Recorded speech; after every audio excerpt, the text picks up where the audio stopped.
Hello students, my name is Ayush Mishra and I am your mentor for CLAT PG, CUT PG and other LLM entrance examinations. तो today हम बात करने वाले हैं कि भाई दिसंबर क्लैट जो है वो शेड्यूल है for UG and PG both, right? तो अराउंड 5 मंथ्स या 5 मंथ से भी कम बच रहे हैं हमारे पास। तो अब हमारा जो एजेंडा होना चाहिए, जो लोग भाई सीरियस प्रिपरेशन कर रहे हैं सीरियसली, सो उनके लिए जो एजेंडा होना चाहिए उसी के रिगार्डिंग हम बात करने वाले हैं कि भाई 5 मंथ में आपकी क्या स्ट्रैटेजी होनी चाहिए, कैसी प्लानिंग होनी चाहिए, है ना? क्या आप इम्प्रूव कर सकते हैं, यहाँ पे आपको ज़्यादा ध्यान देने की ज़रूरत है कौन से एरिया में। सो हम वो चीज़ें आपको अभी इस वीडियो के थ्रू बताएंगे, है ना? देखिए, कोई भी एग्जाम हो, या वो क्लैट यूजी हो, क्लैट पीजी हो, या फिर आपके लॉ स्कूल के सेमेस्टर एग्जाम्स हो, या फिर जुडिशरी का एग्जाम हो, राइट? तो कोई भी एग्जाम में एक स्ट्रैटेजिक प्लानिंग, है ना, एक स्ट्रैटेजिक प्रिपरेशन और with in a specified defined timeline में करना बहुत ज़रूरी है ना? क्योंकि भाई देखिए, कहीं पे भी ऐसा नहीं होता है कि आपको अनलिमिटेड टाइम मिला हुआ है और आप आराम से बैठ के पढ़ रहे हैं तो वो होता रहेगा, नहीं होगा। कहीं पे भी आपको एग्जाम होगा तो उसके लिए एक लिमिटेड डेडलाइन होगी, आपको एक लिमिटेड टाइम पे ही पढ़ाई करनी होगी, है ना? उसी में आपको अच्छे से अच्छे परफॉर्म करने हैं। तो भाई 5 मंथ अराउंड बच गए हैं क्लैट पीजी के लिए, तो हम देख लेते हैं कि भाई हमारी स्ट्रैटेजी कैसी होनी चाहिए, ठीक है? देखिए, कोई भी एग्जाम हो, उसके प्रिपरेशन से पहले हमें ये देखना होता है कि भाई हमें तैयारी करनी कैसे है ना? तैयारी करनी कैसे है, इसका मतलब ये है कि हमें ये देखना है कि इस एग्जाम में पर्टिकुलरली कैसे क्वेश्चंस आते हैं, भाई किस तरीके से। अगर हम एक पहले डायरेक्शन देख लेंगे हमें किस डायरेक्शन में प्रोसीड करना है, ठीक है? तो भाई हमें ये पहले फिक्स करना होगा कि भाई हमें किस डायरेक्शन में प्रोसीड करना है, हमें कहाँ जाना है वो तो हमें पता है, हमें क्लैट पीजी क्रैक करना है, करेक्ट? पर हमें उस क्लैट पीजी तक पहुंचना कैसे है, किस डायरेक्शन से होकर के पहुंचना है, तो वो जानना इंपॉर्टेंट है। वो जानने के लिए हम कैसे एनालाइज कर सकते हैं? तो सबसे बड़ा जो टूल है हमारे पास, that is previous year questions, ठीक है? अराउंड क्लैट 2021 से आपके पास क्लैट पीजी के प्रीवियस ईयर क्वेश्चंस अवेलेबल है ना, पब्लिक डोमेन में। पहले प्रीवियस ईयर क्वेश्चन, सबसे पहले प्रीवियस ईयर क्वेश्चंस एनालाइज करिए कि भाई किस तरीके से क्वेश्चंस पूछा है। अब देखिए, प्रीवियस ईयर पेपर एनालाइज करने का भी एक तरीका है। ऐसा नहीं कि आप बस प्रीवियस ईयर पेपर उठाए और खोल के पूरा ऊपर से नीचे तक पढ़ लिए, ऐसा नहीं होना चाहिए। आप प्रीवियस ईयर क्वेश्चन एनालाइज करें, उसमें ये देखें कि भाई किस तरीके से क्वेश्चन पूछा है। क्या रिसेंट केस लॉज से ज़्यादा क्वेश्चन है, क्या रिसेंट केस लॉज से पैसेज है और उसके बेसिस पे कोई लैंडमार्क केस पूछ लिया, या फिर कुछ कंसेप्ट से रिलेटेड ज़्यादा क्वेश्चन है, या फिर केस लॉज से रिलेटेड ज़्यादा क्वेश्चन है, या डॉक्ट्रिन से रिलेटेड ज़्यादा क्वेश्चन है, या फिर कौन से सब्जेक्ट से रिलेटेड ज़्यादा क्वेश्चन है ना? तो आपको इससे ये समझ में आएगा कि आपको किस पैटर्न पे कितना पढ़ाई करना है और कौन कौन से सब्जेक्ट पे ज़्यादा फोकस करना है। मतलब कि कौन कौन से आपके प्राइमरी सब्जेक्ट्स हैं और कौन कौन से आपके सेकेंडरी सब्जेक्ट्स हैं, ठीक है? तो ये तो हो गया PYQs, मतलब कि आपको प्रीवियस ईयर क्वेश्चंस अच्छे से सॉल्व करने हैं। जितने भी साल के अराउंड 4 इयर्स के पेपर आपके पास अवेलेबल हैं, उससे पहले के भी आप क्वेश्चन सॉल्व कर सकते हैं, बट जो रेलेवेंट है, क्योंकि अब तो आपका जो पैटर्न है वो पैसेज बेस्ड है, तो रेलेवेंट आपका ये 4 इयर्स के पेपर होंगे। आप वो पेपर्स जितनी जल्दी से जल्दी हो सके पहले सॉल्व करना शुरू करें। ये आप मत सोचें कि भैया अभी तो मैंने पढ़ना ही शुरू नहीं किया, अभी तो मैंने तैयारी ही नहीं शुरू करी है, तो मैं कैसे प्रीवियस ईयर कर लूँ। आप पैटर्न देखिए, पैटर्न समझिए, ठीक है? और उसके बेसिस पे तैयारी शुरू करिए। देखिए, अभी भी लेट बिल्कुल नहीं हुआ है, अराउंड 5 मंथ्स टाइम है आपके पास, ठीक है? तो आप तैयारी अभी भी शुरू करेंगे तो काफी अच्छा क्लैट 2026 में अचीव कर सकते हैं, राइट? देखिए, दूसरा इंपॉर्टेंट क्या है स्टेप कि भाई आप रिवीजन करें अपने कंसेप्ट्स का। जैसे कि आपने देख लिया कि भाई इस टाइप के क्वेश्चंस आ रहे हैं, ठीक है, कि प्रीवियस ईयर क्वेश्चन में, तो अब आप उससे रिलेटेड जो कंसेप्ट्स है, सबसे पहले तो आप प्राइमरी सब्जेक्ट्स को टारगेट करिए। अभी हम आगे देखेंगे कि which are the subjects which are involve in CLAT PG. तो अभी हम ये देख रहे हैं कि भाई प्रिपरेशन के स्टेप्स कैसे होने चाहिए। तो मैंने आपको बताया, पहला स्टेप आपका प्रीवियस ईयर क्वेश्चंस होने चाहिए। दूसरा स्टेप आपका होने चाहिए कि भाई जो भी कंसेप्ट्स पढ़े हैं, है ना, कुछ ऐसे सब्जेक्ट्स होंगे जो आपके लॉ स्कूल में काफी अच्छे होंगे, जिसके कंसेप्ट्स को आपको बहुत ज्यादा रिवाइज नहीं करना है, just you have to go through and that will be done. But कुछ ऐसे सब्जेक्ट्स होंगे जो कि आपने पढ़े तो होंगे पर बहुत अच्छे से नहीं पढ़ा होगा, जिसको आपको फिर से थॉरोली पढ़ना पड़ेगा, है ना? तो उन सब्जेक्ट्स पे आप पहले ज्यादा फोकस करिए। तो कंसेप्ट सबसे पहले आप रिवाइज करिए, क्योंकि आप कंसेप्ट समझ में अगर आपको आ जाएगा तो उसके बेसिस पे जो भी केस लॉज आएंगे वो आपको ईजी हो जाएगा समझने में, केस लॉज रटना नहीं पड़ेगा, ठीक है? देखिए, तो कंसेप्ट इंपॉर्टेंट है, कंसेप्ट आप रिवाइज करिए, है ना? अब देखिए, कंसेप्ट रिवाइज करने का मतलब ये नहीं है कि आप बैठ करके पूरा बुक रीडिंग कर रहे हैं, ठीक है? अब कैसे बुक रीडिंग करनी है वो मैं आपको बताऊंगा। थर्ड है हमारा मॉक टेस्ट। मॉक टेस्ट में क्या है भाई, जैसे आप प्रैक्टिस करिए क्वेश्चंस, है ना? कंसेप्ट आपने पढ़ा, आपने केस लॉज पढ़ा, पर क्या उसका एप्लीकेशन क्वेश्चन में कैसा आ रहा है वो भी देखना जरूरी है ना? डायरेक्टली आप अगर अपने क्लैट पीजी का टेस्ट ही देने जाएंगे तो उससे पहले हो सकता है वहां पे आपको किसी तरीके की कुछ डाउट, किसी तरीके की डिफिकल्टी, या फिर टाइम मैनेजमेंट नहीं हो पा रहा है, या फिर कुछ क्वेश्चन छूट रहे हैं, या फिर पैसेज पढ़ने में देरी हो रही है, तो ये सारी चीजें प्रॉब्लम हो सकती है। तो इन सबसे बचने का तरीका यही है कि आप मॉक टेस्ट प्रैक्टिस करें, है ना? देखिए, जब आप शुरू में मॉक टेस्ट प्रैक्टिस कर रहे हैं, let's suppose you had started your preparation today and after 15 days from today you are attempting your first mock test, right? So इसमें ये नहीं सोचना है कि भैया हमने तो 10 दिन पढ़ा है, 15 दिन पढ़ा है, हमने कैसे मॉक करें, अभी तक तो हमारा 2 ही सब्जेक्ट हुआ है कवर। तो मॉक करने से बेनिफिट ये है कि कैसे आपको पढ़ना है, कैसे आपको टाइम मैनेजमेंट करना है, कैसे आपको रियल एग्जाम को फेस करना है, वो उसकी आपकी प्रैक्टिस हो जाएगी, है ना। तो मॉक टेस्ट बहुत इंपॉर्टेंट है। सबसे पहले आप प्रीवियस ईयर क्वेश्चंस उठाइए, उसके बाद आप कंसेप्ट जो है इंपॉर्टेंट सब्जेक्ट उसके कंसेप्ट को रिवाइज करिए, और उसके बाद फिर जैसे कि जो केस लॉज हैं, हमेशा लैंडमार्क केस लॉज ही नहीं आते हैं, कुछ रीसेंट जजमेंट्स पे भी पैसेजेस आपके बेस्ड होते हैं। तो डेली जैसे लाइव लॉ हो गया या बार एंड बेंच हो गया, और भी बहुत सारे प्लेटफॉर्म्स हैं जहाँ पे आपको डेली के लीगल न्यूज़ मिलते हैं, है ना। तो वो आप रेफर करिए कि भाई कोर्ट ने आज क्या इंपॉर्टेंट जजमेंट दिया। लेट सपोज कोई कॉन्स्टिट्यूशन लॉ से रिलेटेड कोई इंपॉर्टेंट डेवलपमेंट हुआ, या फिर हिंदू लॉ से रिलेटेड कोई इंपॉर्टेंट डेवलपमेंट हुआ, तो उस तरीके से आपको वो चीज़ें माइंड में रखनी है इन ऑर्डर कि भाई पैसेज में आपसे कुछ भी पूछ सकता है ना। क्लियर। देखिए अब जो हमारा प्राइमरी सब्जेक्ट्स हैं, तो अगर हम देखें कि भाई constitution, it will constitute around 60% of your mark और 50%, right. Constitution around 50% of questions आते हैं। कॉन्स्टिट्यूशन में आपका आएगा लैंडमार्क जजमेंट्स, है ना। कॉन्स्टिट्यूशन का आपको देखिए, अगर मान लीजिए मैं कॉन्स्टिट्यूशन की बात करूं, ठीक है, तो अब आपको कॉन्स्टिट्यूशन पढ़ना है, तो अब इसमें आप कंसेप्ट पहले पढ़ेंगे, पहले आप कंसेप्ट पढ़ेंगे, उसके बाद उस कंसेप्ट के बेसिस पे जो केसेस डिसाइड किए गए हैं, या ऐसा भी हो सकता है कि कुछ केसेस के थ्रू कंसेप्ट आया हो, है ना, तो आपको वाइस वर्सा पढ़ना है।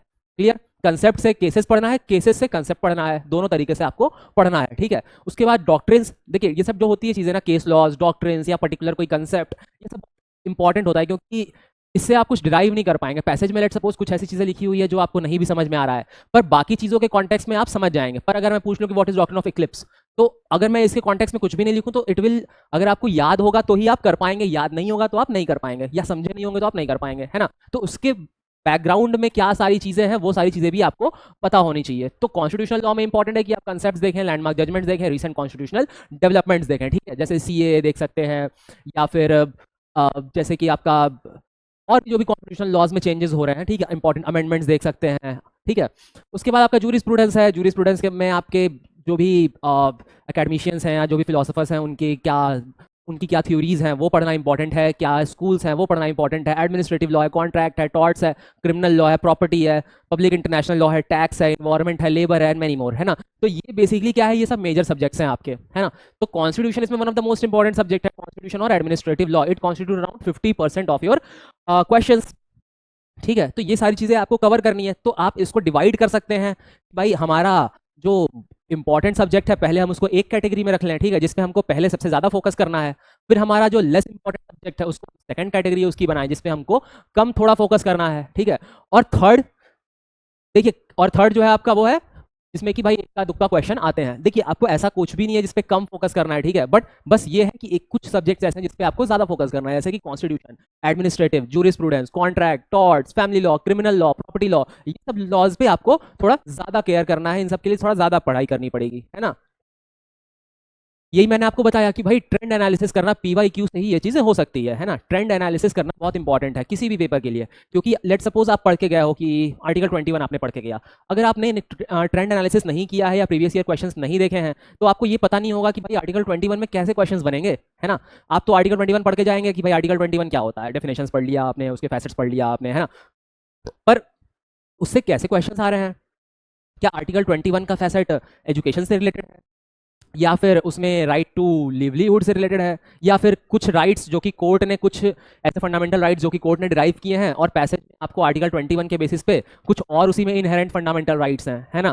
भाई राइट टू फूड, अगर राइट टू एम्प्लॉयमेंट है अगर आपके पास, तो भाई राइट टू फूड भी है ना, राइट टू स्लीप भी है। तो इस तरीके से ये सब कंसेप्ट जो है वो डेवलप हो रहा है। तो इस तरीके से आपको एनालाइज करना है कि प्रीवियस ईयर क्वेश्चंस में कैसे कैसे करके आए गए हैं क्वेश्चंस, ठीक है। अब देखिए आपको जो आपका फोकस होना चाहिए पीवाईक्यू सॉल्व करने के ड्यूरेशन में, या फिर पढ़ाई जो भी आप तैयारी कर रहे हैं ड्यूरिंग द 5 मंथ्स, तो देखिए उसमें आपको प्रैक्टिस कैसे करना है। ऐसा नहीं कि आप डायरेक्टली क्वेश्चन उठाए या मॉक टेस्ट उठाए और सॉल्व कर रहे हैं, ठीक है। लेट सपोज आज आपने कोई मॉक टेस्ट दिया है, उसमें लेट सपोज आपके 30 क्वेश्चंस गलत हुए हैं, तो you will have to make sure that आप जो नेक्स्ट मॉक टेस्ट दे रहे हैं उसमें आपके 15 क्वेश्चंस ही गलत हो, मैक्स टू मैक्स 20 क्वेश्चंस गलत हो, ठीक है। ऐसा नहीं हो कि आप अपनी जो प्रीवियस मिस्टेक्स हैं मॉक में, जो आपने प्रीवियसली मिस्टेक करी है, उससे आपको सीख नहीं रहा है। You must have to learn with the mistakes you had made in your previous mock, correct. So देखिए मॉक में रेगुलरली मॉक्स में नंबर्स कैसे इंप्रूव होंगे, तो उसके लिए कुछ टिप्स एंड ट्रिक्स है। क्या टिप्स एंड ट्रिक्स है भाई, तो कॉम्प्रिहेंशन स्किल आपकी अच्छी होनी चाहिए बाई डे। आप जैसे जैसे, क्योंकि भाई लॉयर्स बीइंग अ लॉयर, आपको रीडिंग अच्छी होनी चाहिए, आपकी राइटिंग अच्छी होनी चाहिए, आपकी अंडरस्टैंडिंग स्किल्स अच्छी होनी चाहिए आपकी, है ना। अगर आप एक पैसेज को 2 बार 3 बार पढ़ रहे हैं तो that will take unnecessary time, ठीक है, that will result into loss of some questions जो कि आपसे छूट जाएंगे, है ना। तो इससे इस पर्पस ये है कि आपकी जो कॉम्प्रिहेंशन स्किल्स है, रीडिंग स्किल्स है, वो अच्छी होनी चाहिए। वो अच्छी कैसे होगी? जब आप रेगुलरली प्रैक्टिस करेंगे, रीडिंग स्पीड बढ़ाएंगे, है ना, रीडिंग स्पीड बढ़ाएंगे और फिर क्वेश्चंस करने लगेंगे। देखिए, रीडिंग स्पीड बढ़ाने का मतलब ये नहीं है कि आप जल्दी जल्दी पढ़ रहे हैं और उसके मतलब वजह से आपको पैसेज समझ में नहीं आ रहा है। रीडिंग स्पीड बढ़ाने का मतलब ये है कि आप स्पीड में पढ़ तो रहे हैं पैसेज, आपका पैसेज जल्दी खत्म तो हो रहा है, बट उसका आपको क्लियर और कंसाइज मतलब भी समझ में आ रहा है, ठीक है। तो सिर्फ रीडिंग स्पीड बढ़ा के भी कोई मतलब नहीं है जब तक कि आपको उसका मतलब ही ना समझ में आए। तो understanding plus your reading skill दोनों आपको कंबाइनली बढ़ानी है। इससे फायदा क्या होगा? इससे फायदा ये होगा कि जब आप मॉक देंगे, आपका हर एक मॉक में रीडिंग स्किल्स या फिर अंडरस्टैंडिंग स्किल्स बढ़ती जाएगी, है ना। तो आप फिर टाइम मैनेजमेंट भी उस अकॉर्डिंग अच्छे से कर सकते हैं। हो सकता है पहला मॉक में आपको पैसेज पढ़ने में 10 मिनट लग रहे हो, जिसकी वजह से आपका 2 पैसेज छूट रहा हो लास्ट में, पर अगर जब आप 4th और 5th मॉक अपना दे रहे होंगे तो आपको पैसेज पढ़ने में अराउंड 4 to 5 मिनट्स लग रहे हैं, है ना, जिसकी वजह से अब आपके क्वेश्चंस छूट नहीं रहे हैं। तो आपको यहाँ पे समझ में आया कि आप टाइम कैसे मैनेजमेंट कर सकते हो। मतलब आप अगर एक पैसेज पे 5 मिनट्स या 7 मिनट्स दे रहे हो तो आपके पैसेज छूट नहीं रहे हैं, पर अगर आप यही पैसेज पर पैसेज पे आप 10+ मिनट्स दे रहे हो तो आपके पैसेज छूट रहे हैं, है ना, फॉर एग्जाम्पल। तो इस तरीके से आप टाइम मैनेजमेंट भी अच्छे से कर सकते हैं। क्लियर है? अब देखिए, इससे क्या होगा कि भाई एक्यूरेसी भी आपकी बढ़ेगी, है ना। मैंने आपको पहले बताया कि भैया आपने अगर फर्स्ट मॉक दिया है, आपके 30 क्वेश्चंस गलत हो रहे हैं, तो you must have to try कि आपके सेकंड या थर्ड मॉक तक एटलीस्ट 15 क्वेश्चन या 20 क्वेश्चन ही गलत हो, है ना। ये नहीं कि 30 क्वेश्चन पहले मॉक में गलत हुए, 35 हो गए, ऐसा नहीं होना चाहिए। आप रेगुलरली एक्यूरेसी पे वर्क करेंगे, है ना। एक्यूरेसी कैसे आएगी भाई? जैसे ही आपकी रीडिंग स्किल्स धीरे धीरे इंप्रूव होती रहेगी, आपका टाइम मैनेजमेंट इंप्रूव होता रहेगा, आपकी स्पीड इंप्रूव होती रहेगी, तो आपकी एक्यूरेसी भी ऑटोमेटिक इंप्रूव होती रहेगी, है ना। अब देखिए, अब आपको रीडिंग मटेरियल्स, ये सारी चीज़ें आपको कॉमन डोमेन में अवेलेबल है। क्लियर है? आपको कॉमन डोमेन, पब्लिक डोमेन में reading material, PDF, case laws, भर भर के कंटेंट अवेलेबल है। पर जैसे कि अब टाइम कम है, हमारे पास 4-5 महीने का टाइम है, और जिस तरीके से हमने अपने लॉ स्कूल में एग्जाम पास किया है, तो अगर हम उस पैटर्न को फॉलो करने वाले हैं क्लैट पीजी में, so that will not work, है ना। तो हमें चाहिए कि भाई हमें हर सब्जेक्ट का एक डिटेल्ड लेक्चर मिल जाए, जिसमें कि important point two point discussions किया जाए टॉपिक पे, इंपॉर्टेंट डॉक्ट्रिन्स हो, केस लॉज हो, या फिर इंपॉर्टेंट टॉपिक्स पे हम डिस्कशन करें, उसके रिगार्डिंग एक पीडीएफ रहे जिसमें कि हमारे सारे इंपॉर्टेंट कंसेप्ट्स और केस लॉज एक जगह मेंशन हो, है ना, ताकि आपको इधर उधर भागना ना पड़े, ढूंढना ना पड़े, जिसमें आपका टाइम वेस्ट ना हो। तो लेवल अप सीयूईटी ऐसा ही एक कोर्स लेकर के आया है ना, जिसमें कि हम आपको दे रहे हैं एक स्ट्रेटेजिक प्लानिंग के साथ प्रिपरेशन का, अच्छे प्रिपरेशन करने का मौका, जिसमें आप अपने जितने भी सब्जेक्ट्स हैं उसको बेहतर तरीके से तैयारी कर सकते हैं through detailed video lectures, detailed PDF notes, case laws, doctrines, PYQs, mock test and much more. ठीक है, यहाँ पे आप देख सकते हैं क्या बेनिफिट्स हैं हमारे कोर्स में इनरोल करने के लिए। तो the course which we are offering is has some benefits, like there are top NLU faculties who are going to guide you throughout your journey of CLAT PG and other LLM entrance examinations. Also, we will providing you the question banks, previous year question bank, which will help you to get your practice, and it will improve your practice, right? It will improve your speed as well. So level up material, booklets, PDFs, lectures, so these are all included in the material. Learning kit also include detailed mock tests, right? So when you face any difficulty, you will get one-on-one mentorship. All the mentors including me are available for you, so that there would no any hindrance. एक और exciting offer है, let suppose कोई भी person, कोई भी candidate हमारे course के लिए इनरोल करते हैं, और अगर वो क्लैट में रैंक 100 से अंदर लाते हैं तो हम उन्हें स्कॉलरशिप भी देंगे, हम उन्हें पूरी फीस जो है हमारे कोर्स की वो हम रिटर्न कर देंगे। ठीक है, that is an exciting offer that will guide you a motivational drive, right. So कोई भी कैंडिडेट जो कि हमारे कोर्स से इनरोल होते हैं और क्लैट में 100 रैंक के अंदर लाते हैं, so we will fund their full fees. अब बात आती है सर फीस क्या है, तो ये सारी चीज़ें जो आपको एनएलयू फैकल्टीज से गाइडेंस मिल रहा है, लर्निंग किट मिल रही है, डिटेल लेक्चर वीडियोस मिल रहे हैं, शॉर्ट क्रिस्प नोट्स मिल रहे हैं, ये सब कुछ बहुत ही नॉमिनल रेट पे हमारे ऐप पे आपको मिल जाएगा, जिसका हमने चार्ज रखा है 6,999 रुपीज़, राइट। सो अराउंड 7,000 में आपको एक डिटेल्ड स्ट्रक्चर्ड प्रिपरेशन करने की प्लानिंग मिल सकती है, प्लस इसकी 5 मंथ्स कोर्स की वैलिडिटी होगी टिल योर एग्जाम, प्लस साथ में जो अदर लॉ एंट्रेंस एग्जाम है जैसे कि Lucknow university, Allahabad university, Delhi university, और any other colleges, any central college, right, CUET PG, तो उसके लिए 4 मंथ्स का एक्सटेंशन भी आपको दिया जाएगा। तो 4 months extension for other law entrance examinations and 5 months for CLAT PG। तो अगर आपको अपनी तैयारी स्ट्रैटेजिक तरीके से करनी है, डिटेल्ड लेक्चर्स के थ्रू करनी है, गाइडेंस के साथ करनी है, सो हमारे इन कोर्सेज के साथ इनरोल करें and get the benefit out of it. So आज के लिए इतना ही, मिलते हैं हम लोग नेक्स्ट वीडियो में। Thank you.